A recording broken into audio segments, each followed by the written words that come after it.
Voilà, c'est mieux?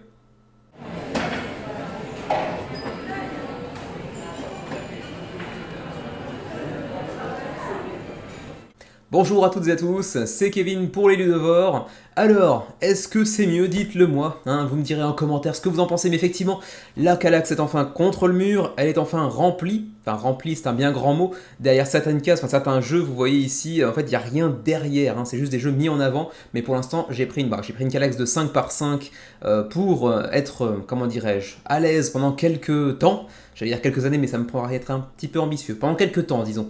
Mais pour l'instant, c'est vrai que j'ai encore beaucoup de place en fait.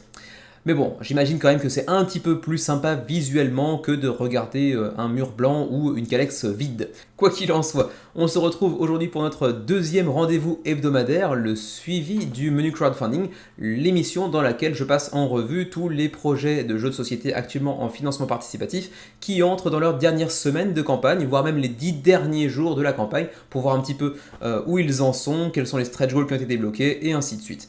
Pour être assez honnête, cette semaine ça va être relativement court puisqu'il y a assez peu de projets qui touchent justement à cette dernière semaine fatidique. Et puis il n'y a pas de gros projets non plus qui viennent se terminer cette semaine. Du coup ça va être relativement rapide et c'est pas forcément plus mal. On est parti.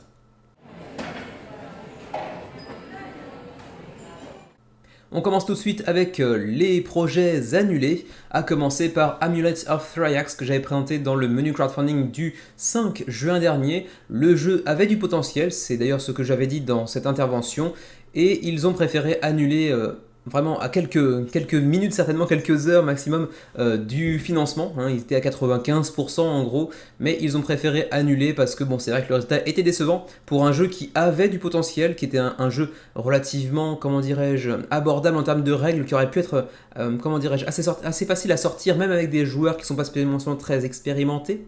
Et du coup, ça avait son charme, ça avait aussi une direction artistique assez particulière, même si la thématique pouvait en rebuter certains, peut-être un petit peu sombre malgré tout, même si la direction artistique ne le laisse pas forcément penser, ou alors d'une manière un petit peu décalée. Mais en tout cas, le jeu, pour l'instant, la campagne, en tout cas pas le jeu, mais la campagne est annulée. On la retrouvera, j'imagine, d'ici quelques temps. On va aller voir rapidement la dernière actu pour voir s'il y a une annonce précise. Et pour l'instant, j'ai pas vraiment l'impression que ce soit le cas. Il n'y a pas de date précise concernant un éventuel retour, mais j'imagine que ce sera le cas d'ici quelques mois, comme c'est souvent le cas lors d'une campagne annulée. On la retrouve généralement entre 3 et 6 mois après, même parfois un peu plus vite que ça. Quoi qu'il en soit, on surveillera un petit peu donc Amulet of Thryax, qui avait l'air d'être relativement intéressant, relativement prometteur malgré tout, même si c'était simplement pas le jeu de l'année, il méritait qu'on se penche un petit peu sur son sujet. Annulé pour cette fois. Également présenté dans le menu crowdfunding du 5 juin dernier, Saré, projet français, est également annulé. Nostromo Edition a effectué ici sa première campagne de financement participatif et ben ça s'est pas forcément très bien passé. Ils ont fait l'objet de quelques reproches relativement légitimes, notamment en termes de propositions vis-à-vis de la version Deluxe qui devait faire l'objet d'un palier de financement différent du jeu de base en fait, hein, tout simplement. Donc c'était un petit peu bancal à ce niveau-là. Ils ont appris de leurs erreurs et ont préféré du coup annuler cette campagne pour revenir plus tard. Faut dire que pour l'instant, bon, c'est vrai que, enfin pour l'instant, au moment où la campagne s'est clôturée, ça se passait quand même pas génialement. Hein. Je sais pas si c'est très français de dire ça, mais bon, 50%, même pas 50% du seuil de financement atteint. Et donc on va aller voir la dernière update, la dernière mise à jour du projet pour en voir un petit peu plus concernant leurs décisions. Voilà, je vous laisserai éventuellement faire pause pour aller lire par vous-même cette partie du message concernant la suite du projet qui devrait revenir incessamment sous peu quand même. Avec cette fois comme particularité le fait d'avoir seulement la version Deluxe. Puisque le jeu de base, lui, devrait voir directement le jour en boutique sans passer par la case financement participatif. Donc reste à savoir quand la version Deluxe reviendra, si ce sera à nouveau sur GameFound ou plutôt sur Kickstarter notamment. C'est tout pour Saré, annulation, mais encore une fois on les retrouvera prochainement. Et puis on imagine que la proposition à ce moment-là, durant la campagne, sera un petit peu mieux étudiée, un petit peu mieux élaborée. C'est tout pour les campagnes annulées cette semaine. Présenté dans le menu crowdfunding du 29 mai dernier, 44 BCE ou 44 BCE, un petit jeu qui vous place dans l'époque de la Rome antique et vous devez essayer de prendre la succession de l'empereur qui vient de se faire assassiner. Eh bien, le jeu a attiré 431 contributeurs à l'heure actuelle. Il reste 52 heures avant la fin de la campagne au moment où j'enregistre la vidéo. Retirez à cela environ 27-28 heures et ça vous donnera le reste du temps, enfin le temps qu'il vous reste avant que la campagne ne se termine, avant de devoir prendre une décision, backez-vous pas. Vous pourrez me dire en commentaire ce que vous en avez pensé. Je trouve que le jeu est assez intéressant, assez intriguant, mais avec un design visuellement parlant en tout cas un petit peu vieillot peut-être. Mais au-delà de ça, le jeu avait l'air relativement prometteur, même si bon, ça n'a pas l'air non plus de casser trois pattes à un coléoptère. On va pouvoir passer rapidement aux différents stretch goals qui ont été débloqués durant la campagne. Alors ça, ce sont les niveaux de pledge, excusez-moi, les add-ons, voilà, les stretch goals sont ici. Donc on a essentiellement beaucoup de nouvelles cartes qui viennent s'inclure au jeu. J'imagine des cartes qui étaient déjà prévues depuis le début de la même campagne, même avant la campagne. Donc en fait, c'est juste un petit peu plus de, comment dirais-je, d'enrichissement en termes de gameplay, de profondeur de gameplay via les différents stretch goals de la campagne, avec différents leaders, une upgrade aussi matérielle également, c'est vrai, des cartes avec une finition un petit peu améliorée, disons, une boîte légèrement revue à la hausse également. On aura-t-on quelques-uns supplémentaires d'ici la fin de la campagne? C'est pas impossible. On aura potentiellement 44 BCE sur Board Game Arena, ce qui pourrait être assez sympa, notamment pour le tester avant ensuite de pouvoir éventuellement backer de manière plus conséquente via un late pledge par exemple, ou aller upgrader son niveau de pledge de 1$ pour le pledge manager à je sais pas, le prix que ça coûte de backer le jeu par exemple. On pourra potentiellement aussi avoir des plateaux de joueurs, donc un plateau individuel un petit peu amélioré aussi. Et puis ensuite, ça sera le tour des tuiles également qui pourront être améliorées. Bref, je doute qu'on aille jusque-là pour être tout à fait honnête. Alors, est-ce qu'ils feront le geste supplémentaire pour aller jusqu'à upgrader le dernier niveau de pledge? Parce que je pense qu'entre-temps, on devrait pouvoir arriver au moins à ce pledge, enfin pas ce pledge, mais à ce stretch goal de 42K. 46 peut-être, je le vois mal aller plus loin que les 50 000$, on verra bien ce que ça donne. En tout cas, dites-moi si vous avez backé BCE, enfin 44 BCE, pourquoi, pour quelle raison, qu'est-ce qui vous a attiré particulièrement dans ce jeu. Mais c'est vrai que pour un primo-éditeur, 431 contributeurs à l'heure actuelle, c'est pas forcément un très mauvais résultat non plus, sans être non plus éblouissant. Ça devrait certainement aller chercher 500, 550 d'ici la fin de la campagne. Également présenté dans le menu crowdfunding du 29 mai dernier, Hacktivity connaît un résultat mi-figue mi-raisin. Bon, on s'attendait pas forcément à un énorme résultat pour, là encore une fois, un primo-éditeur, en la personne de Acolyte. Mais ceci dit, 400 contributeurs à du coup environ 20 heures de la fin de la campagne lorsque vous verrez la vidéo, c'est pas époustouflant non plus pour un jeu qui apparemment devrait pouvoir en plus bénéficier d'une suite, puisque on le voit, le titre c'est Hacktivity avec un sous-titre volume 1.0, donc peut-être des suites ou des extensions par la suite, à voir. En tout cas, je vous laisse découvrir ou redécouvrir la campagne en français en cliquant ici directement sur le site qui vous renvoie à hacktivitygame.com pour en découvrir un petit peu plus sur le jeu qui a une version française. Ça mérite d'être noté. C'était un projet canadien, donc québécois, ici avec Montréal. Mais bon, pour l'instant, ça ne fait pas un énorme score pour être tout à fait honnête. Je les vois assez mal dépasser les 550-600 contributeurs là encore. Donc bon, petite déception malgré tout, même si c'est loin d'être ridicule pour un primo-éditeur, je le répète. Alors donc, pour les stretch goals, on a vu quelques nouvelles cartes d'alerte qui se sont ajoutées. On a également des tokens un petit peu améliorés de cadenas, comme vous pouvez le voir ici. De nouvelles cartes d'expérience, apparemment, qui seront incluses dans l'édition de base, ce qui n'est pas forcément le cas des précédents stretch goals. Ici, par exemple, on avait les cartes d'alerte qui étaient dans l'édition Advanced, et les tokens encrypted ici qui sont dans l'édition complete. Donc attention, il faudra bien vérifier entre parenthèses ici dans quelle version du jeu le stretch goals est censé s'orienter. Sachant que si c'est dans la basic edition, c'est certainement également dans les autres niveaux de pledge, j'imagine. On pourra certainement les débloquer encore peut-être un stretch goal supplémentaire, mais par la suite, je ne sais pas s'il y en aura vraiment d'autres. C'est à peu près tout ce que je peux vous dire du coup pour Hacktivity. Pour le reste, je vous renvoie bien évidemment vers sa vidéo de présentation dans le menu crowdfunding du 29 mai dernier. Voilà, encore une fois, je te dirais plutôt résultat mi-figue mi-raisin, c'est pas ridicule, mais je pensais qu'il pourrait aller chercher plutôt 700-800 contributeurs. Mais encore une fois, c'est quand même loin d'être ridicule. On continue avec Dogfighters dont j'avais parlé la semaine dernière dans le suivi du menu crowdfunding déjà, puisque je n'avais pas présenté le jeu dans le menu crowdfunding. Eh bien Dogfighters se débrouille plutôt pas mal, même si c'est vrai qu'en comparaison avec les anciennes campagnes du même éditeur, à savoir donc Marcus Geiger pour Space Kraken, si je me souviens bien le nom de l'éditeur lui-même, eh bien c'est vrai qu'en comparaison ça fait un peu pas le figure, mais c'est vrai que c'est un jeu beaucoup plus de niche. Et du coup, bon, c'est vrai que 445 contributeurs, c'est pas ridicule. Et vous le voyez, le solde engrangé ici avec 70 000 euros est loin d'être ridicule parce que c'est un jeu assez cher. C'est un jeu de wargame, donc un jeu de guerre avec des miniatures, énormément de miniatures, qui a l'air extrêmement bien réalisé dans sa conception en termes de gameplay.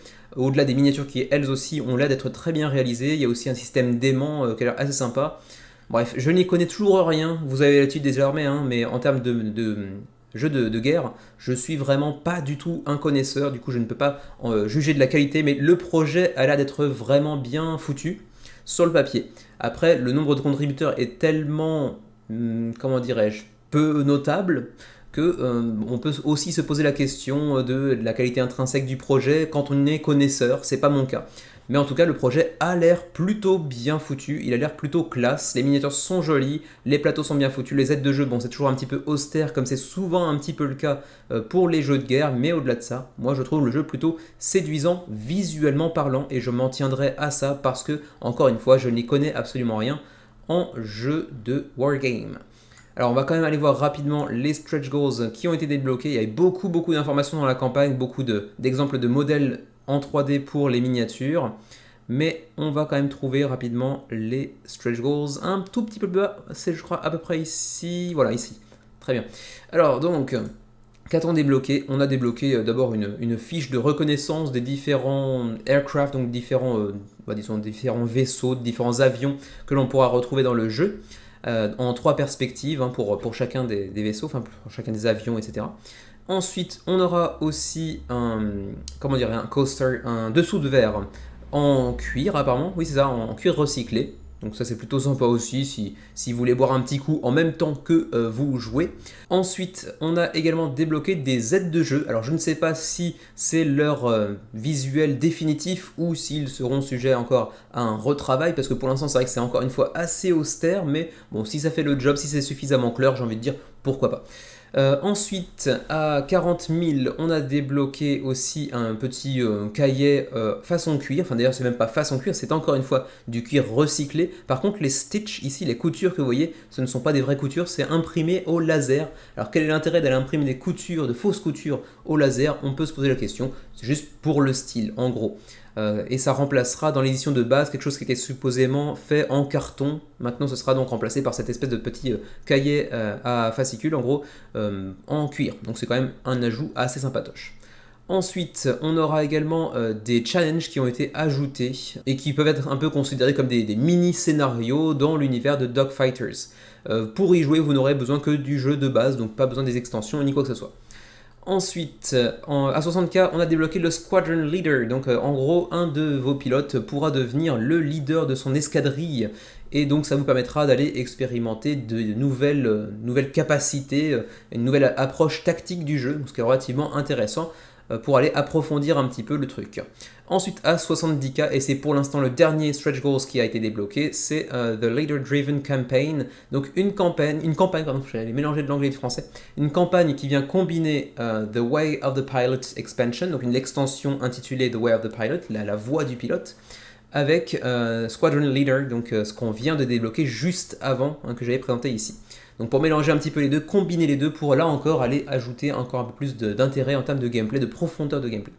J'imagine qu'on ira débloquer aussi le 75K ici, le Tesla Coil, qui a l'air d'être plutôt sympatoche visuellement en tout cas, même que là si c'est de la 3D, c'est pas de la vraie miniature, mais ça a l'air d'être assez prometteur. Est-ce qu'il y en aura encore d'autres derrière? On peut se poser la question. Ils ont réduit les écarts entre les différents niveaux de stretch goals. Là le dernier était à 75.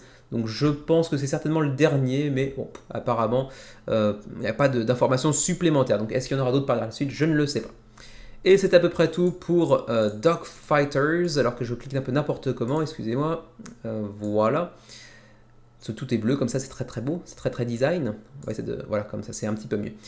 Et voilà, donc c'est donc à peu près tout pour Dogfighter, disais-je. 445 contributeurs à l'heure actuelle, alors que la campagne se finit dans 57 heures, donc vous retirez 24-25 environ pour avoir le nombre d'heures qu'il restera avant la fin de la campagne lorsque vous verrez cette vidéo sur YouTube.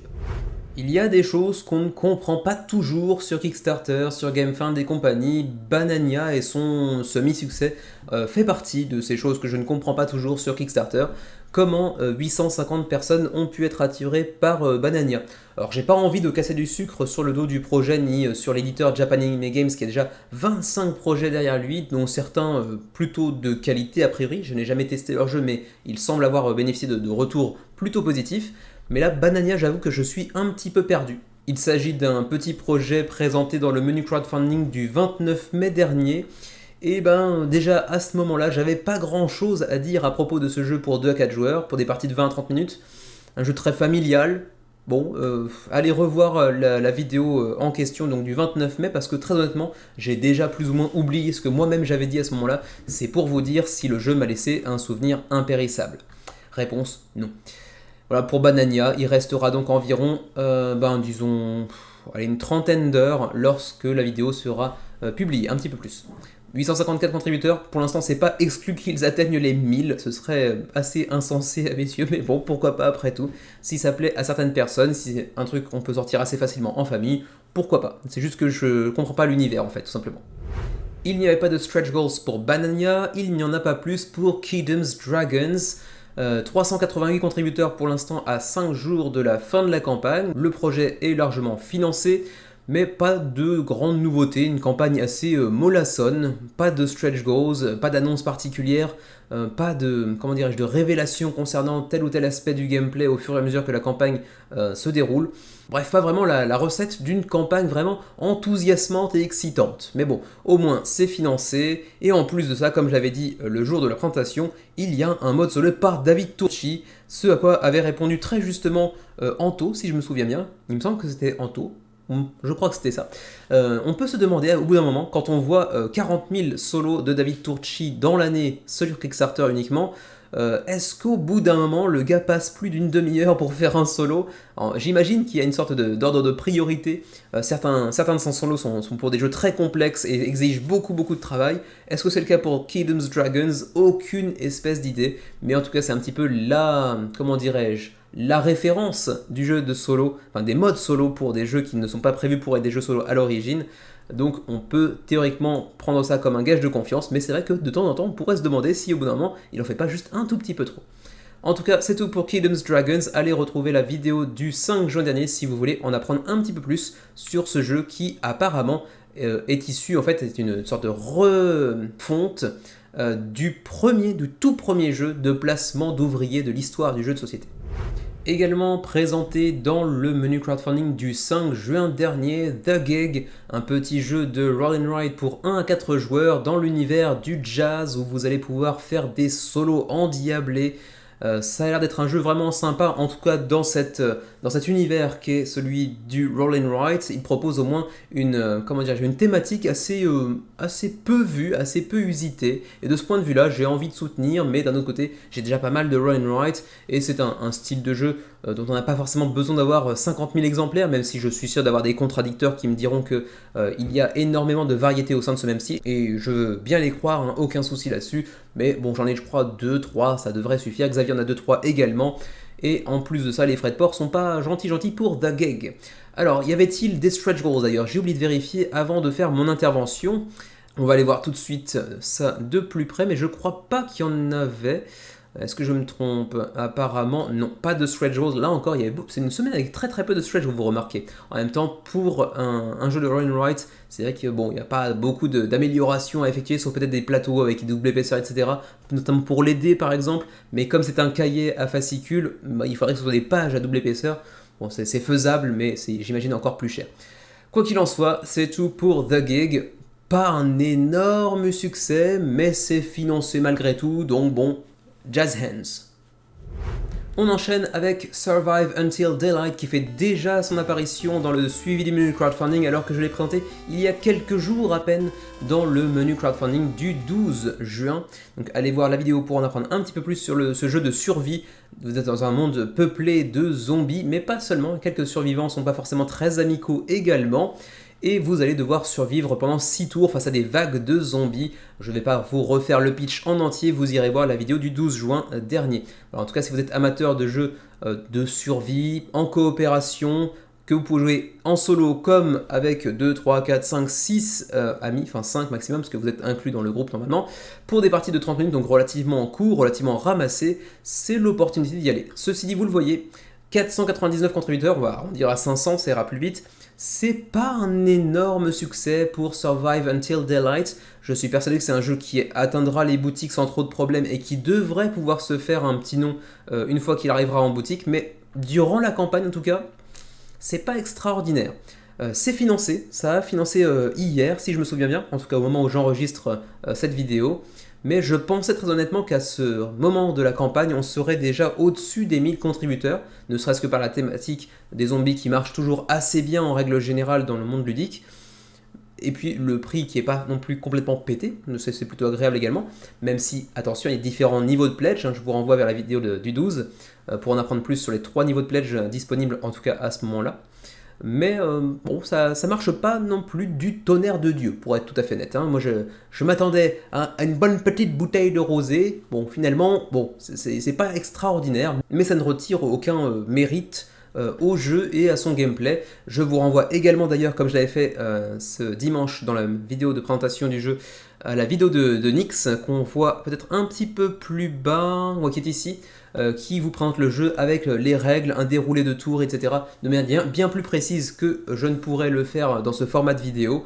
Donc allez voir pour en avoir le cœur net, mais c'est un jeu qui est assez prometteur. Et en plus, on a eu la chance d'avoir un petit commentaire justement dans la vidéo de dimanche dernier de la part de Gary, un des 2 créateurs du jeu. Donc c'est plutôt sympa aussi quand de temps en temps on reçoit des commentaires comme ça des créateurs, des éditeurs du jeu.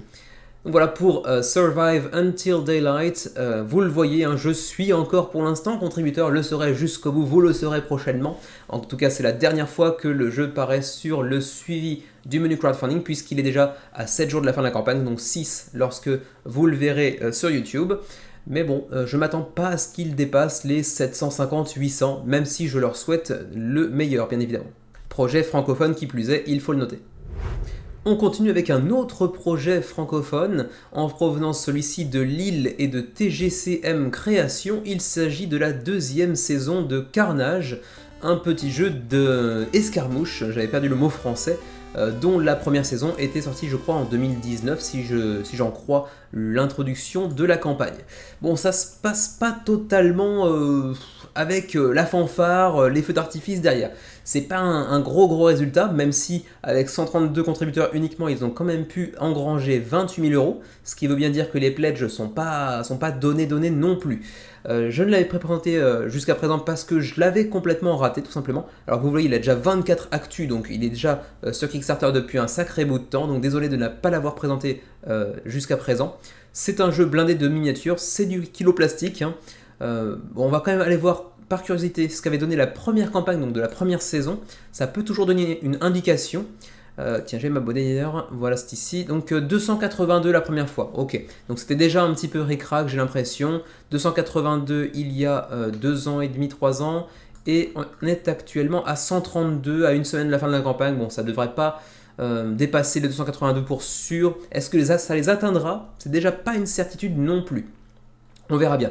Là encore, un domaine du monde ludique que je connais assez mal, les jeux de figurines, comme c'est le cas ici de Carnage. Donc je n'ai pas grand chose à en dire. Vous aurez certainement peut-être plus d'informations autour de vous, par des personnes qui sont habituées à ce genre de jeu. Mais bon, c'est un jeu qui est quand même resté relativement confidentiel avec 300 copies vendues sur Kickstarter la dernière fois. Peut-être quelques boîtes écoulées en magasin également, là-dessus je ne saurais pas trop vous dire. Mais en tout cas, pour ce nouveau Kickstarter, cette nouvelle campagne, on a un premier pledge à 69 €. C'est le premier pledge, mais vous pourrez aller ensuite ajouter, j'imagine, tout ce qui avait été précédemment produit lors de la saison 1 par exemple, plus certainement d'autres niveaux de pledge. Tiens, on voit justement ici les pledges. Tout à l'heure, le 69, c'était l'offre mise en avant, mais il y a différents niveaux de pledge. On en a à 29, à 39, 49, etc. Tout ça pour ajouter un certain nombre de miniatures. Là, par exemple, pour 59 euros, c'est une miniature du Quagga avec son rider apparemment. Ensuite, 60 euros pour aller ajouter 4 Chemist. Donc en gros, c'est de nouvelles figurines, mais comment ça se joue véritablement là-dessus? Bon, je ne saurais pas vraiment vous dire, j'ai pas cru voir de cartes ni quoi que ce soit. Il y a des tuiles, mais bon, au-delà de ça, je ne sais pas du tout comment ça se passe. C'est vraiment pas mon univers à l'origine.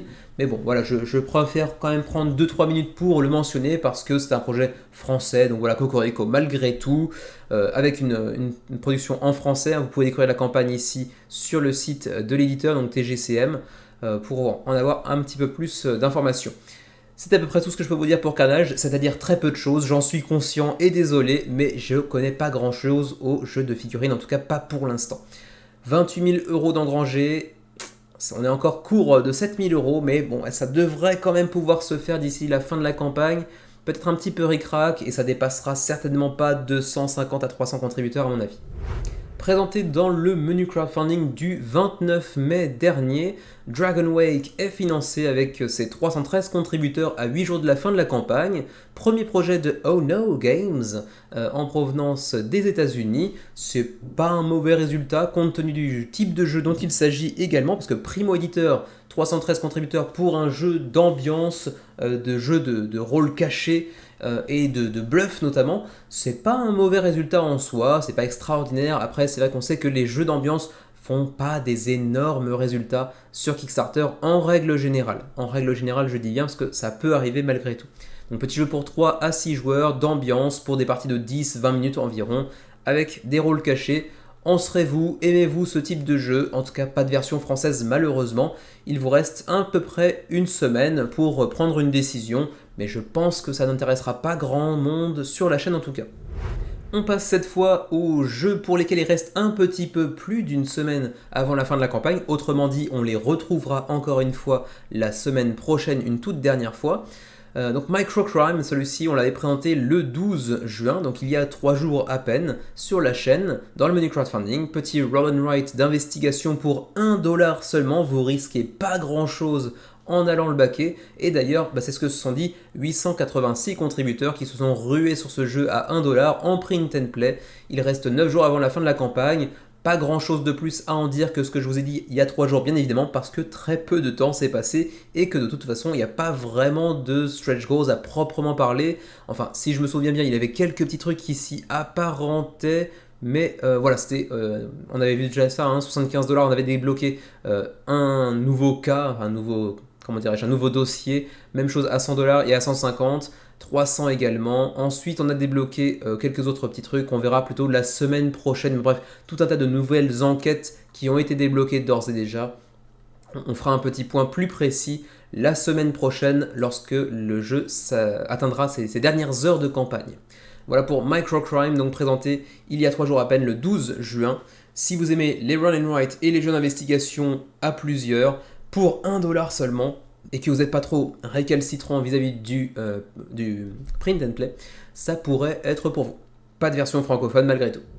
Également présenté il y a 3 jours dans le menu crowdfunding du 12 juin dernier, Aeon's End avec cette nouvelle extension Past and Future, 2561 contributeurs à 10 jours de la fin de la campagne, 9 lorsque vous verrez cette vidéo. On est encore sur un assez joli succès, 210 000 € d'engrangés. Après, c'est pas non plus époustouflant quand on se dit que Aeon's End est quand même un jeu déjà très reconnu, avec une solide base de fans et d'amateurs de ce deck building assez populaire, en coopération face à des gros monstres appelés les Nemesis, pour un 4 joueurs, 60 minutes la partie. Bon, ça vient enrichir encore plus un jeu que vous connaissez déjà. Attention, ceci dit, pas de campagne francophone, hein. On est sur une campagne exclusivement anglophone, mais vous trouverez le jeu en français, enfin pas le jeu, mais son extension en français d'ici 1, 2, 3 ans. Enfin, vous le retrouverez en français quoi qu'il arrive, parce que c'est un jeu populaire. Et c'est vrai qu'on peut d'ailleurs se demander, comme quelqu'un me l'a dit d'ailleurs en commentaire lors de la vidéo du 12 juin dernier,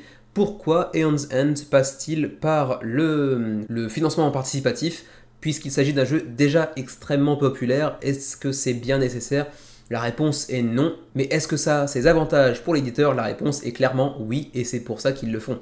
Ils ne prépareraient pas une campagne Kickstarter qui est particulièrement fatigant comme procédé, croyez-moi, pour rien. Donc oui, il y a un intérêt, mais c'est vrai que pour les backers, ça se fait moins sentir. De toute façon, on retrouvera cette campagne la semaine prochaine pour ces 2-3 derniers jours de campagne. Alors celui-ci par contre je l'avais raté, mais je l'avais déjà présenté quand même. Il s'agit ici de Crossroads Inn, The Innkeeper's Creed. On avait présenté ce jeu le 30 octobre 2021 lorsqu'il avait fait l'objet d'une campagne sur GameFound qui avait malheureusement été annulée par manque de succès. Ils sont revenus cette fois-ci sur Kickstarter. Quand je dis il, c'est Klabater qui a déjà 6 projets derrière lui. C'est un éditeur polonais qui avait précédemment pondu des jeux comme Crossroads Inn déjà une première fois, avec 1200 contributeurs. C'était un jeu qui en plus provenait d'une licence de jeux vidéo. Help Will Come Tomorrow qui avait financé après un premier échec. This is the Zodiac Speaking qui lui pour le coup a raté son financement. Puis The Amazing American Circus qui avait financé Rick Rack également.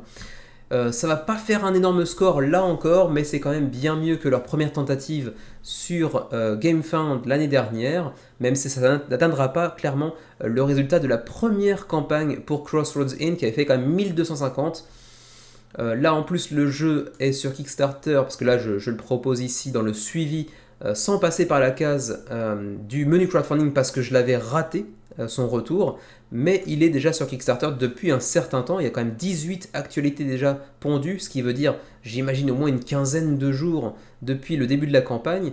C'était le 26 mai, donc oui, ça fait quand même déjà bien 3 semaines que le projet est sur Kickstarter, et donc il a attiré 465 contributeurs, c'est pas extraordinaire. Il restera 10 jours lorsque vous verrez cette vidéo, je les vois mal dépasser les 650, 700 contributeurs. Et quand généralement une seconde campagne, une extension compte moins de contributeurs que la première campagne du jeu, c'est généralement pas forcément très très bon signe sur le contenu du jeu en termes de gameplay, même si pour le coup une version francophone est disponible. Après, tenez-les-vous pour dit, je n'ai jamais testé le jeu, je ne connais pas non plus le jeu d'origine qui est un jeu vidéo si j'ai bien compris. Mais bon, vous me direz ce que vous en pensez. Je trouve que visuellement c'est déjà pas magnifique. Et après, pour ce qui est du gameplay, j'ai un peu oublié. Donc je vous renvoie vers la vidéo du 30 octobre 2021, puisque mon moi du passé connaîtra mieux les mécanismes de ce jeu que le moi du présent, qui est déjà également le moi du passé au moment où vous regardez cette vidéo. Mais là, on est dans Inception. Et du coup, c'est à peu près tout pour cette semaine dans le suivi du mini crowdfunding. Vous avez vu, assez léger, pas beaucoup de jeux qui se terminent cette semaine et pas de gros projets qui entrent dans sa dernière semaine non plus, pas énormément de stretch goals à passer en revue. Du coup on va pouvoir se quitter assez rapidement. Je vais quand même prendre du coup une minute pour vous montrer un petit peu la ludothèque telle qu'elle est actuellement. On continue à améliorer un petit peu le décor petit à petit, depuis l'obtention de la maison il y a 1 mois et demi déjà, le temps passe vite. Et puis là, la Calax qui était vide pendant quelques temps, après avoir eu un mur blanc complètement, on a eu la Calax vide, maintenant on a la Calax à demi vide, pas encore très très bien éclairée, etc. etc. Ça va continuer à s'améliorer petit à petit, peut-être une petite caméra HD d'ici quelques temps, pour vous montrer tous mes défauts de peau par exemple, ça va être magnifique. Mais bon voilà, en gros, ce à quoi ça ressemble pour l'instant. On a le dernier étage qui est en haut, mais c'est des petits jeux qui sont pas forcément tous de la même taille, donc je préfère pas les montrer plus que de mesure. Vous me direz ce que vous pensez un petit peu de ce décor, des jeux que vous y voyez. En avez-vous quelques-uns dans la liste? Je peux vous dire d'ores et déjà qu'il y en a peut-être 1 ou 2 que vous entrevoyez ici qui feront l'objet de vidéos incessamment sous peu normalement. Quoi qu'il en soit, merci de m'avoir suivi encore une fois dans ce suivi du menu crowdfunding. N'hésitez pas à me dire quels jeux vous avez backés qui sont encore présents ici dans ce suivi du menu crowdfunding.